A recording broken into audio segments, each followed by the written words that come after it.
Hey everybody, today is the 8th of December 2020. My name is Kevin and this is your morning message and meditation. I have pulled the cards already and done my little treatment, I suppose you'd call it. Ooh, probably got to bring this closer.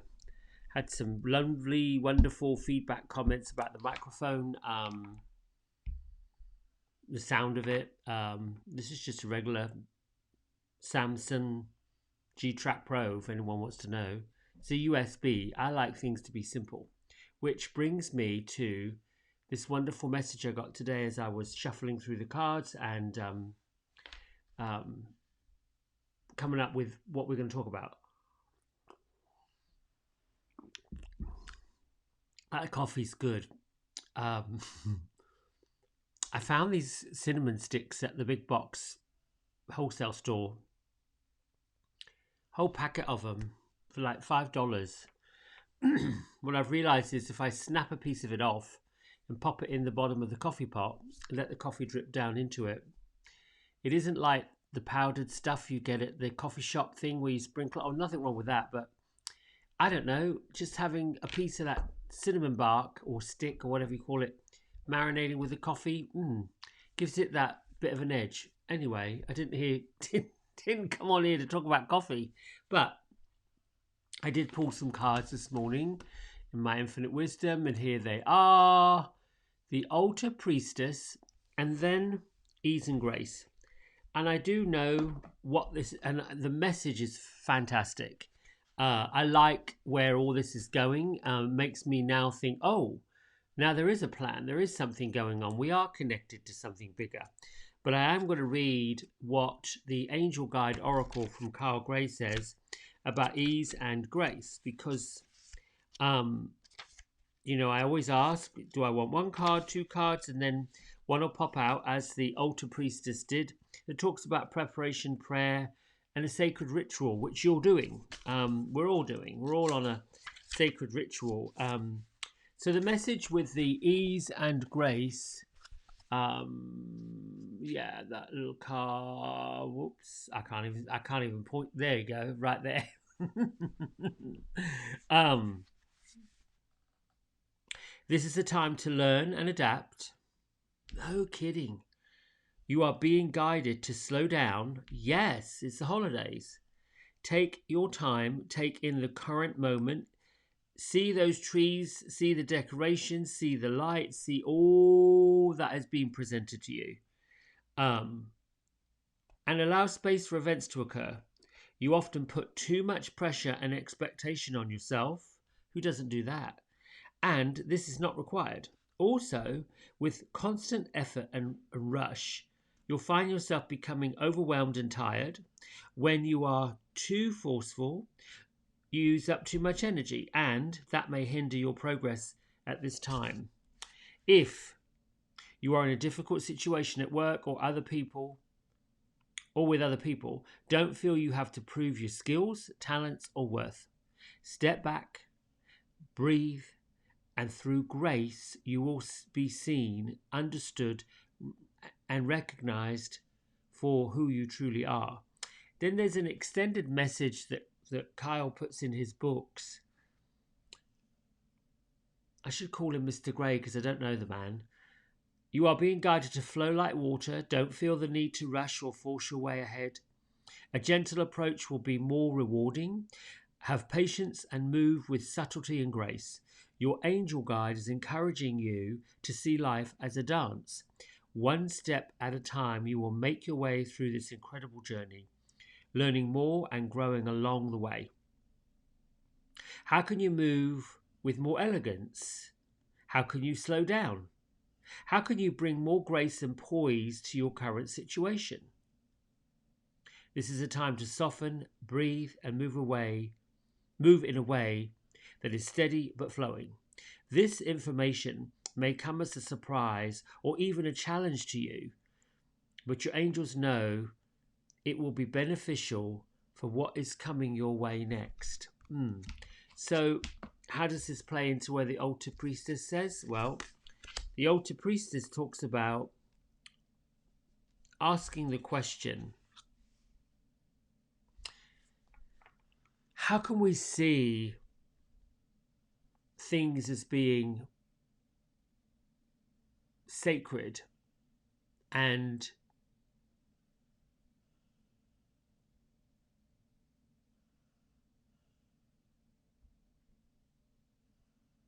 what is it? There's a question. How is it possible to see things in a sacred and beautiful way, in a pristine way? I mean, how is that possible? And if I hadn't arrived there myself quite subtly through all this meditation, personal growth, and through making a choice to see things just as they are and just as they're not, I wouldn't have arrived at it. I truly believe that. There's a current that works with all of us, a flow, a vibration. I've talked about this. This is not new information. And we can choose sort of the flow. If you think about fish, schools of fish, big, large amounts of fish that flow in a direction. You know, one group of fish they all go together in the same direction, that they're being flowed together without any effort. They just flow. I don't know if in that context there's this idea that there's a fish that flows against the current, but just think for a moment, when you are flowing against your own current, when you're flowing backwards against what you feel is right, it feels weird. It feels strange. It feels odd. It feels not right. So in order to see through the eyes of the divine, if we will, if we look at it that way, how do you see things being, how do you keep the calm? How do you slow down? How do you just go with the flow and have this ease of grace, which I really believe most people want. They want to have that lovely, easygoing way. And we're being told by gurus and religious leaders to do this. It is to shift the consciousness meaning what we are conscious of, what we know, our mindset. Shift the mindset by realizing already, this is the tricky bit, that everything is perfect just as it is. Perfect just as it is. Well, how is that possible? It's not difficult. Everything's perfect. Everything's the way it's meant to be, because it all works in unison and in a flow with other things. And there was a time, I have to admit, I call myself a slow learner, because it took me several decades to get it, to wake up to, this is quite profound. And there are those moments, you might come across them, you might be listening to a radio show or reading a book or hearing somebody speak. I know Brene Brown is phenomenal as a public speaker, because she says the most profound things. And it has you sitting back saying, whoa, hang on a minute here. That's deep. Those are the moments that you see things, as they are sacred, divine, perfect. You just shift it. You just shift away from, I've got to get this done, I've got to get that done. Oh my gosh, I've got to go fold the clothes. I've got to go vacuum the floor. Oh my goodness, so-and-so is coming today. I need to make sure the windows are clean. All of that's not perfect. All of that isn't in alignment with what we're supposed to do. If you think about, you got birth to come into the world to do what? Cook and clean? I don't think so. That's part of living life, being tidy and being, mindful of your space and, taking on things. But then we get brought into this whole, I need the new washer and the dryer. I mean, I'm guilty of it. Materialism. Oh, that would be nice. Oh, those shoes look lovely. Oh, yeah, that's a nice smelling perfume. There's nothing wrong with that. There's nothing wrong with indulgence. Indulgence to me is lined up with appreciation for yourself. It's like liking yourself. It's like saying, oh, I got that special silk shirt. I got that special something. having something special. Where it goes wrong, or where it gets out of whack, and where you move away from seeing things through the divine eyes, is by thinking that you've got one that's special. Well, then you need another one that's special, and then you need another one that's special. That's where it becomes a little bit jaded and twisted.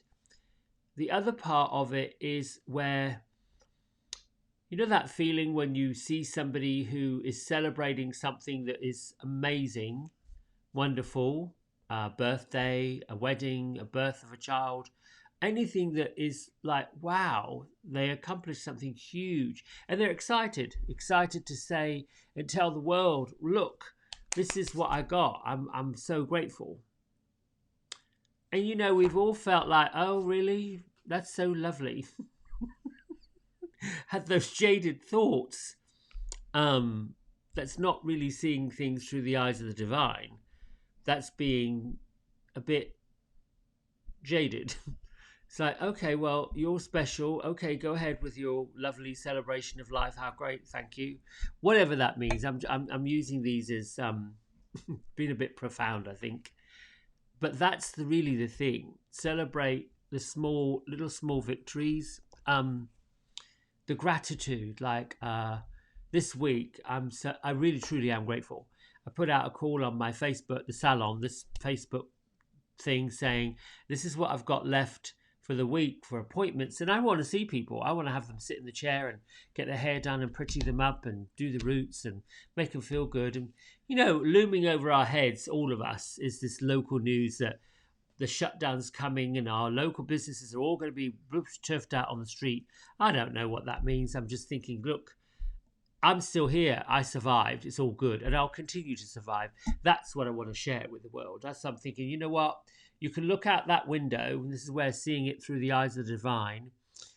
Looking at that window, it doesn't look good, right? People are screaming, telling you that you got to go buy 24 rolls of toilet paper and you need to buy every single wet wipe you can think of that's going to clean your house within an inch of his life to get rid of this awful pandemic. Is it really going to matter? I don't know. Or you can look through this window, see it through that window. I'm going to go feel better. I'm going to go get my jolly on. I'm going to go sit here.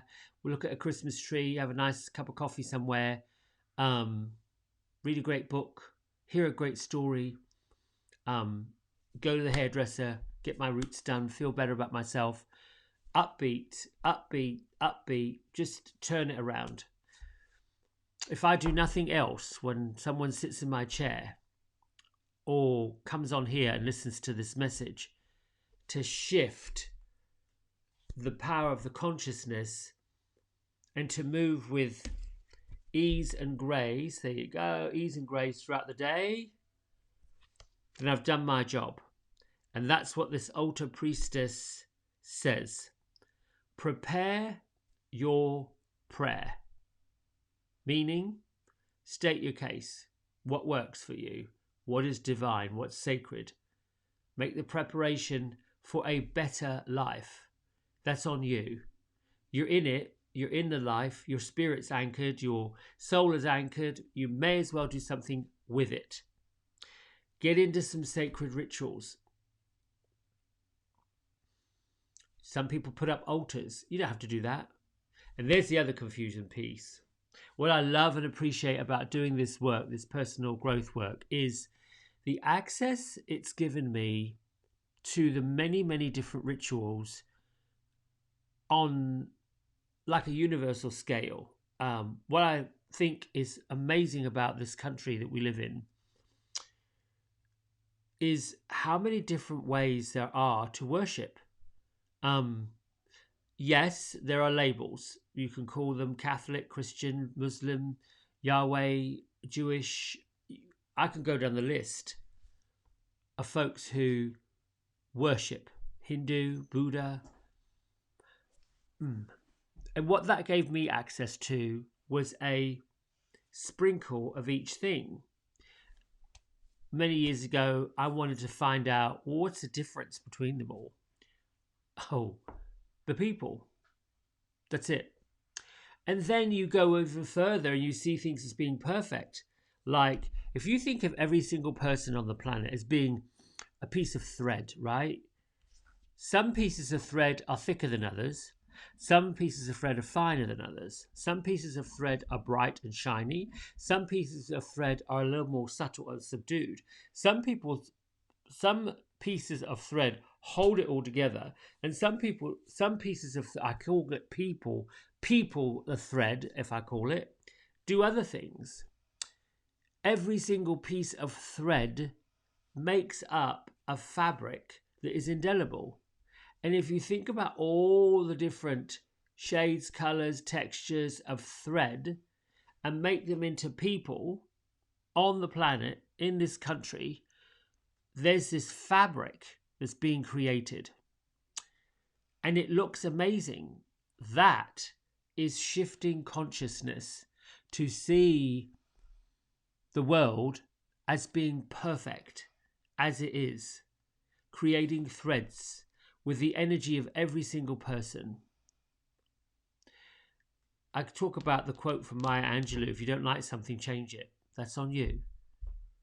I think that when we all have this consciousness to walk into a lifetime and take on this role, whatever you want to call yourself, whatever label you want to be, we have an obligation to live it fully, completely. And you can choose, how do you want to live it? Do you want to live it by creating madness and mayhem for people? Or do you want to live it by creating something that's positive and upbeat and leaving what I've recently learned as being a legacy? Create your legacy right here, right now. You don't have to wait till your feet are 6 feet under the ground and or your body's turned to ashes to do it. You do it right here. Anyway, I digress. It is time to meditate. Yes. So, feet flat on the floor. Let's see what we're going to do with our palms today. Let's lift up, shoulders up and back. Ooh, pull some. Realign the spine. There you go. That feels. Ooh, that feels good. I like to keep my forearms on the arms of a chair. That's just me. I can push down with my forearms and extend my spine. Big breath in. Release and let go anything that stops you from being present.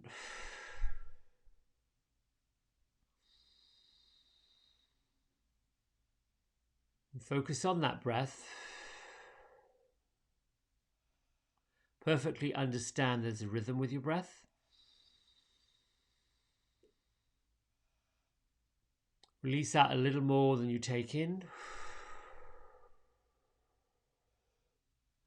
Take more in.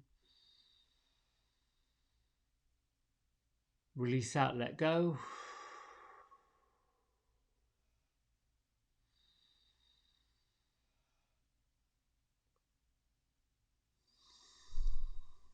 You get to a place where your soul settles down, your spirit settles down in this physical body.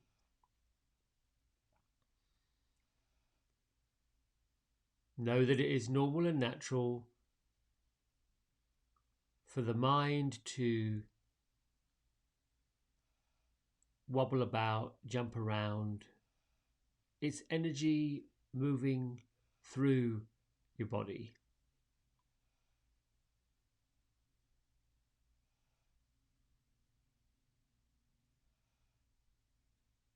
Allow yourself,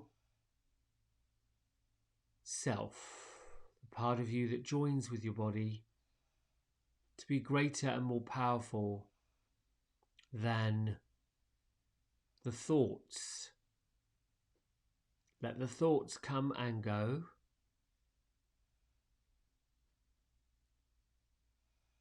They too are energy moving from one place to another.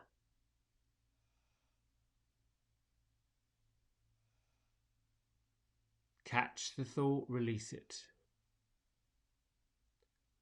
Catch the idea and release it.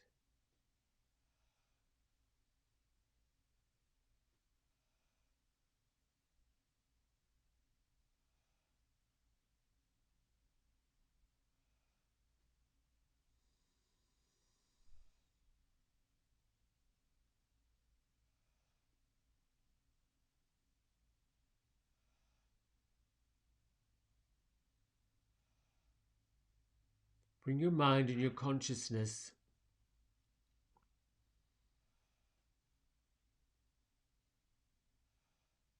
to the place where your feet anchor to the floor, and feel the roots of your feet firmly tethered to the depth of the core of the earth.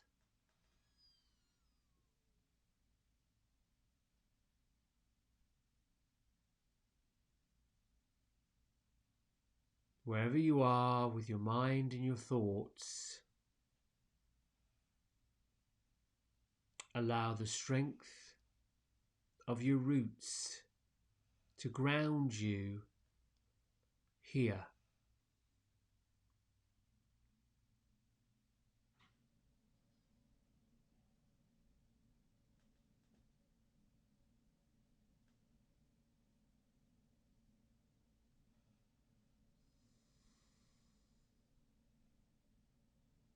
Lift up. Bring your consciousness to your belly, your solar plexus, which is the area above your navel, at the bottom of your rib cage, center of your back, the part that's the middle of your spine, physically known as the thoracic spine.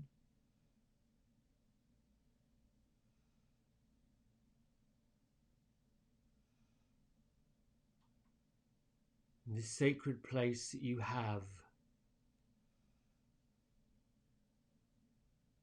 With every breath in, see the glow of your eternal flame brighten.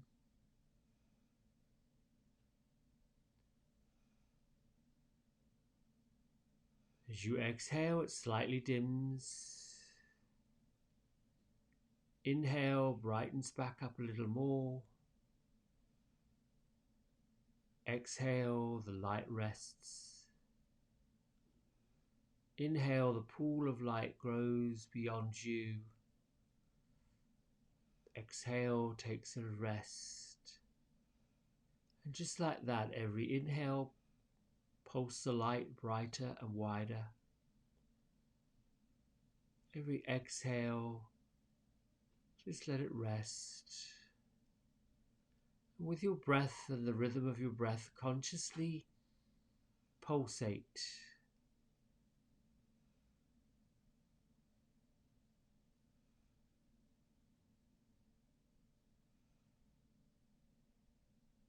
See your eternal flame, the light that lives within you, glowing, brightening,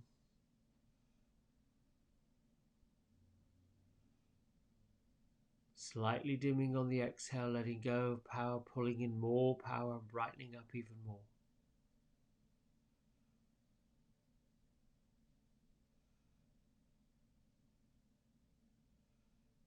As you lift this light up and around your chest, through your shoulders, your neck, and your head, surround yourself in your eternal flame and let it brightly shine above you and below you, in front of you and behind you, to your left and to your right.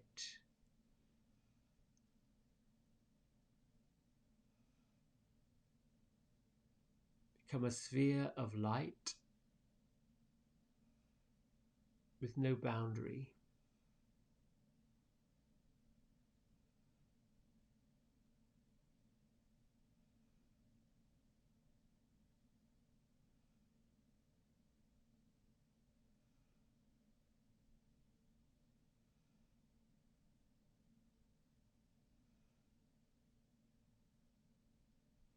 You now release the weight of worry.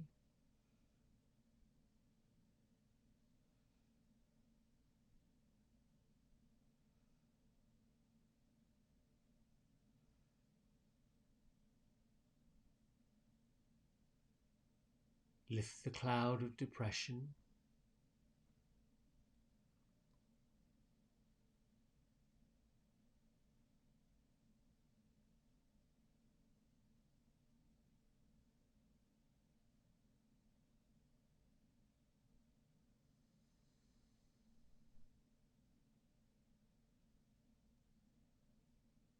Simply sitting and breathing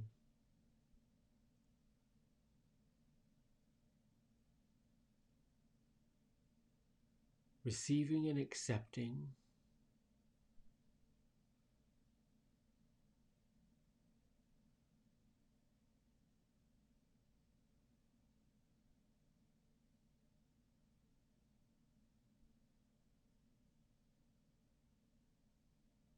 every breath and every moment brings the promise of the next.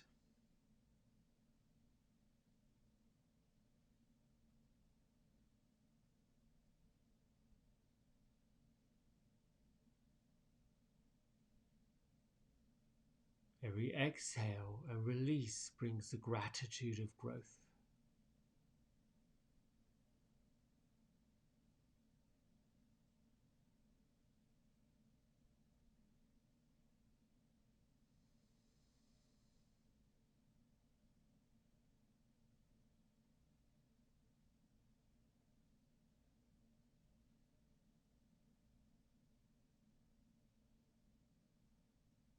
Use the pulse and the consciousness of your being to pull you forward.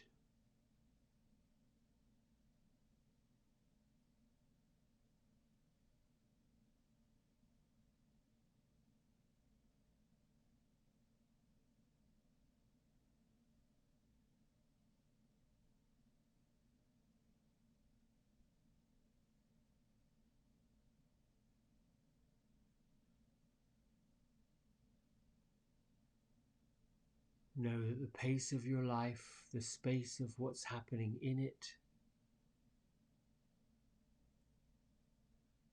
for everything and all things has already been set.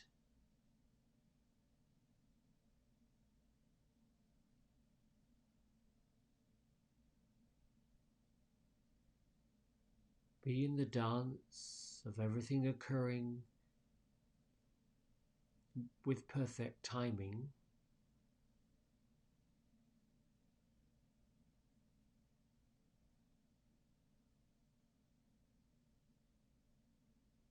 Glide forward with ease.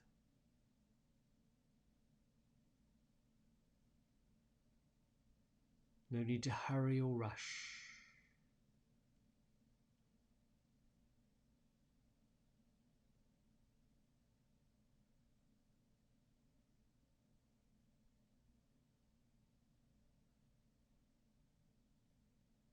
Every breath in lightens and brightens and lifts. Every breath out releases and let go.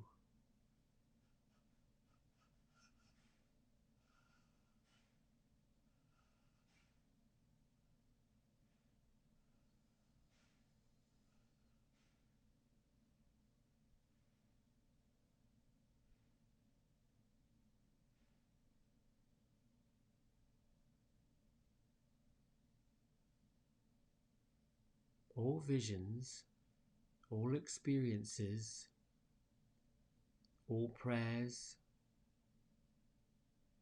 all requirements, all requests that you have of this life are seen and answered.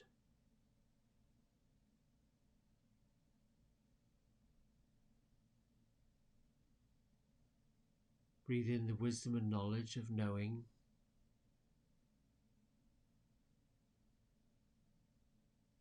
what you conceive will be achieved.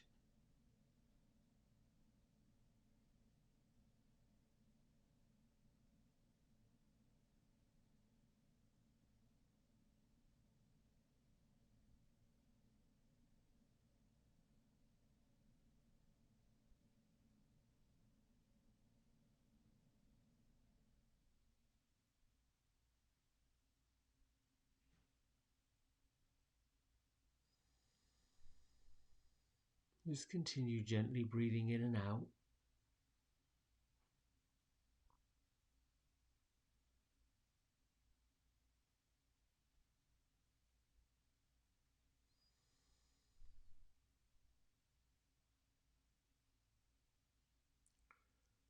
When you feel ready, bring your mind and consciousness to your present environment, the seat where you are, the room that you're in. You feel your feet still solid on the floor. Place your hands at heart center in prayer.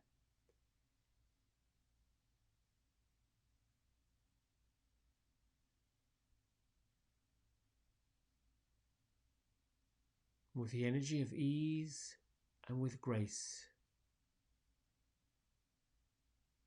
may your sacred day unfold. Lift your thumb knuckles up between your eyebrow center, and together we bow and say, Namaste.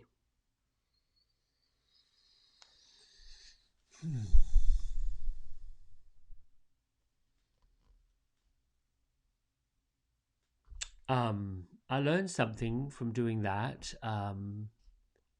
There is no speed with which things happen. It's quite astonishing, really. Letting go of the idea that we need to hurry or take our time. It's interesting that when you frame it that way, the actual time, minutes, hours, days, months, weeks, years, are snippets of experiences. If you pick up a photograph that you're familiar with, the only date or time frame we have are the remembrance of the situation or the feeling or the thought that we had when it was taken.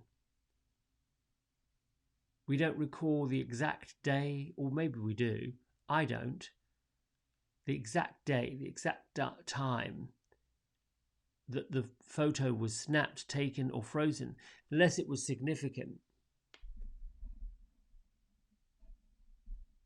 Just a regular, simple photo of you, of your life, something that's happened, gets time stamped in a piece of paper, a photo. But the time, initially, is an experience. What you see is an experience that's past. No time. I'm often asked when I do my medium readings, when is this going to happen? When will I get this? When will I get that? There's an anxiety to wanting something in a certain time frame. This needs to happen by this time, that time, the other time. What I'm realizing is that puts an awful lot of pressure on things. And the lesson really is all in its own time. Everything happens perfectly in its own time. Its own time meaning without a clock. It's interesting that scientists made clocks, gave us a measure to tell the time, to track the time. It's not really life. The sun doesn't go up and come down like a yo-yo, stays where it is, doing what it does, on ad infinitum. Creates a reflection against the moon when the earth goes round a certain way. And a brilliant scientist came up with the idea that it takes 365 24-hour periods to move the planet Earth around the planet of the sun. Now, what direction it travels in, I could not tell you. It fascinates me, but that's a need to know. All right, my friends, that got a bit deep. Thank you for joining me this morning and this meditation and the message. I'll be back here again tomorrow morning, 5:30, with who knows what information. Enjoy. Thank you. I love you. Take care. Bye.